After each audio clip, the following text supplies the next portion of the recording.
What's up, metalheads? My name's Jamie. This is the Blades and EDC channel. Thank you guys so much for being here. I really do appreciate it. And today we are going to take a look at 5 very slicey EDC knives. All these knives will have very thin blade stock with good grinds and will be great slicers. And number 1 on the list, it has to go on the list, right? The Benchmade Bugout. Just an amazing knife. Once you tweak it, do your own thing to it. You know, I know these are kind of pricey for what you get out of the box, but there's so many things you can do to these knives to make them your own. And yeah, it's a great slicer. Very thin blade stock. I believe these are like 90 thousandths blade stock. So lightweight, comfortable in your pocket, comfortable in your hand, and a very good slicer. I need to clean this one up. So number 1 is the Benchmade Bugout.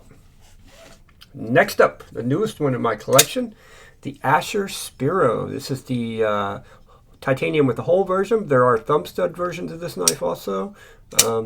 Again, very thin blade stock. I don't know the exact blade stock. It appears to be slightly thinner than the Bugout, but not by very much. But a very good slicer. Another one's not too heavy, even though it is a titanium frame lock. It's a lot of milling in there, keeps it lightweight. Great ergos, and it's going to be a great slicer because you get almost a full flat grind up there. Almost, it's full to here, and then right above the hole it flattens out. But yeah, great slicer, great action, great value too for this knife. Great value for these. These are about $125 when they're in stock. Follow Asher Knives on Instagram if you want to pick one of these up, or the thumb stud version. Next up, and I'm doing these in order of favorite from least favorite to most favorite, although I love every one of these knives. So next up is the Sandrin Torino. This is the thinnest blade stock on the list. I think it's like 30 or 40 thousandths blade stock. This is tungsten carbide. You've seen this in other videos. Has their recoil lock, which is basically like a Snex lock.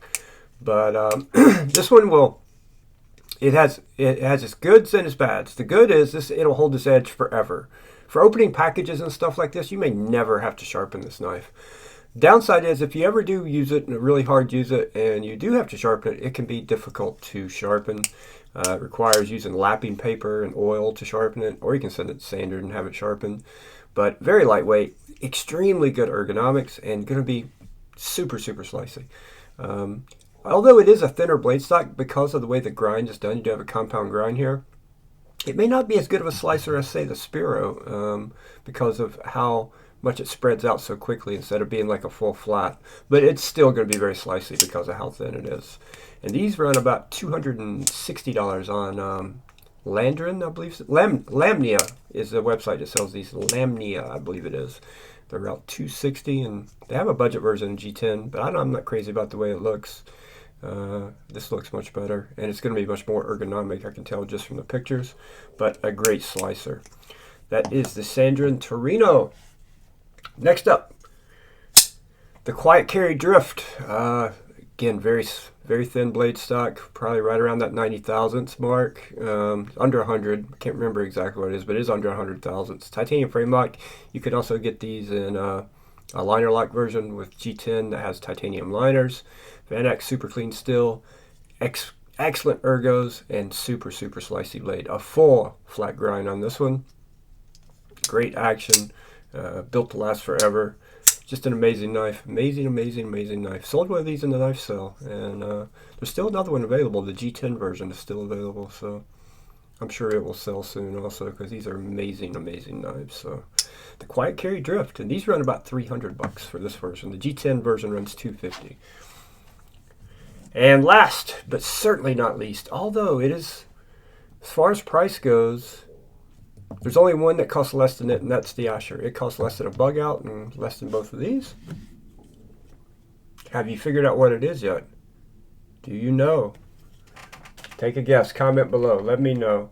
What knife do you think it is? The Spyderco Chaparral. Super thin blade stock, super good ergonomics, full flat grind, CTS XHP still on this one. This one's S35VN, this is tungsten, this is Van Axe, and this is S30, by the way. Very thin, lightweight, very thin blade stock, great slicer, great little fifth pocket carry, or primary carry, honestly. This will get you through all your tasks. There are different variations of these. This is the sun and moon version with G10 scales. There's a maple wood scale. There's a lightweight version, and there's one other version. I can't remember what it is. This one is a lockback, but works extremely well. You can actually flick it, even though it is a lockback. Very smooth action. You can definitely one-hand operate this knife easily. And super thin and slicey blade. An amazing knife. Really, really is an amazing knife. All right, guys, that's going to wrap it up.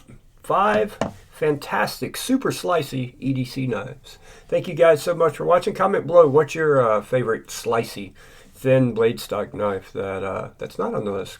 Let me know what some other ones are, and I'll see you guys on the next one.